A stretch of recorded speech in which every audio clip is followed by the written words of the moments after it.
Members, the question is that the motion be agreed to. Mr. Speaker. Phil Twyford. Mr. Speaker, I want to start with the positive aspects of this bill, because I always like to be positive when I talk about Nick Smith's tenure as the Minister of Building and Housing.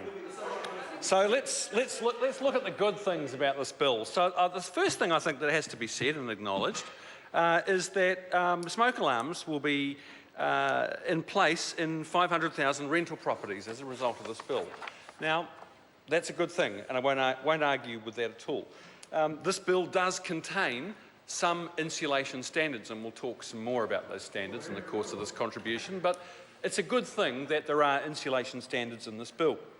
The bill establishes the machinery for requiring and monitoring and compliance activities for the quality of housing. So the role of the Tenancy Tribunal, the requirement for the landlord to sign a statement that certifies that the property meets the required standards.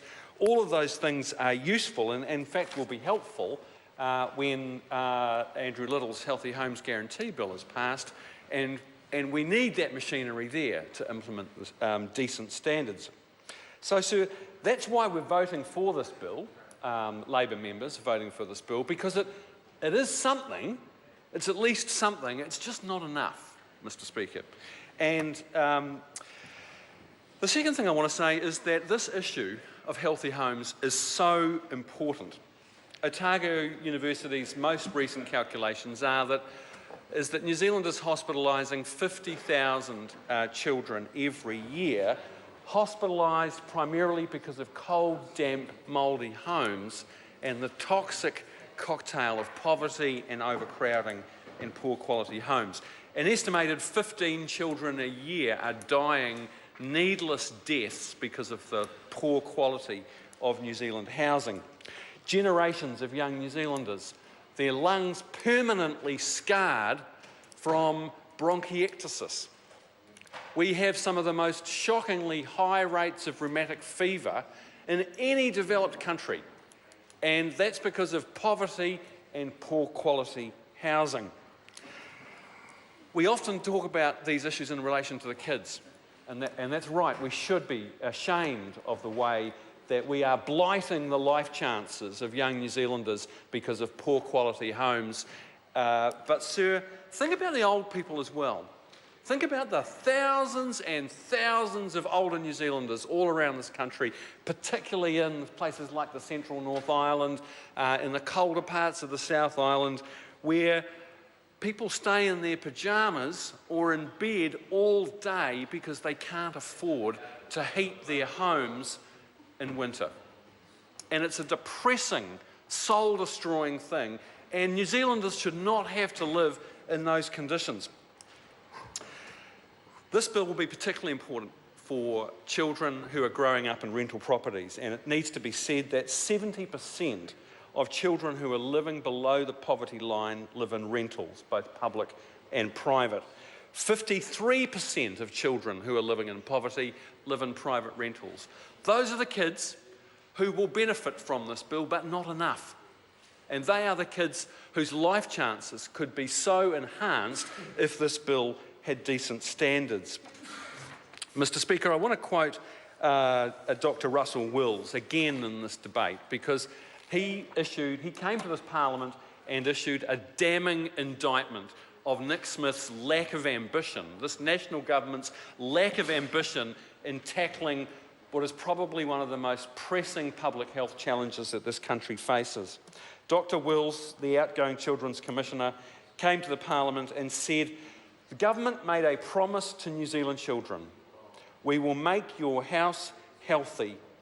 3 years on from that budget promise, this bill that we're debating here tonight will do little, Dr. Wills said, for children living in cold, damp, mouldy housing.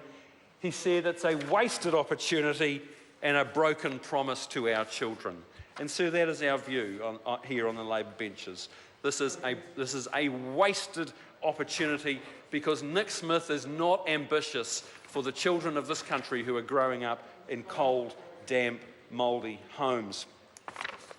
Why why is this bill yet another grudging half measure from this minister? And it's one of such a long line of grudging half measures. It's the special housing areas that have only delivered 1,000 houses in 3 years. It's the Crown Land Initiative that promised thousands of houses on 500 hectares of land. A year later, it's only delivered 13 hectares and no houses. It's the promise to remove the tariffs and dumping duties to lower the cost of building materials that has had zero impact on building materials in 2 years. It's the bright line test that Treasury said would only raise $5 million, and it's very clear from looking at the Auckland housing market, it has had zero impact on property speculation and skyrocketing house prices. And this bill is yet another in that long line of grudging half measures. Let's talk about the insulation standard that Dr. Smith spoke about. Dr. Smith, with his lack of ambition for the children of New Zealand, is legislating with this bill and the accompanying draft regulations that he released. He is allowing hundreds of thousands of rental properties around New Zealand who are insulated with this level of insulation standard, the redundant, outdated 1978 insulation standard. Dr. Smith is saying with this bill that that is okay to landlords. It is okay to continue with a redundant insulation standard instead of upgrading and insulating your rental property to the modern, the 2008 insulation standard. Now, you're passing a bill. Why wouldn't you require the modern insulation standard in every rental property? It's an obvious question. Why would you legislate a redundant insulation standard? And sir, that speaks volumes about Nick Smith and this national government's lack of ambition. Dr. Smith's main rationale for not including a modern insulation standard across the board, his rationale for not including ventilation or heating, the obvious things that would ensure that a house is warm and dry for the people who live in it. His rationale is that it would put too much cost on landlords. Now, I can barely cope with the absurdity of Nick Smith's argument. Think about this, Mr. Speaker. If a landlord has to replace the roof on a house because it's leaking and the water's pouring in on the poor tenants, and it costs $20,000 to replace that roof, is the landlord then going to be able to go and bump up the rent of that house and charge the tenants for fixing the roof? No, of course not. If the landlord has to repile the house because it's falling down the hill, can he charge whatever it costs to repile the house? Can he charge that to the tenants and try and recoup it from their rent? Of course he cannot. Rents are set by supply and demand. It is not up to the landlords. They are not able to just bump up the rent to recoup whatever expenditure they've outlaid to keep that house up to scratch. Rents are set by supply and demand. And if they do unreasonably put the cost of the rent up, the tenant will simply go down the road, sir. We've been arguing throughout this debate that heating should have been included in the standards. A heat pump would cost a landlord $3,000 to put in.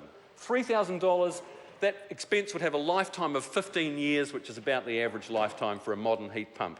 Over that period, a rental property will generate for the landlord between $300,000 and $400,000 in gross revenue. $3,000 for a heat pump and a gross revenue over that same period of time for the landlord of $300,000 to $400,000, depending on where you are in New Zealand. That is not an unreasonable expense. And I say again to the House that we know from credible New Zealand-based research that every dollar you spend on retrofitting a house to make it warm and dry will save $5 to $6 in public health expenditure.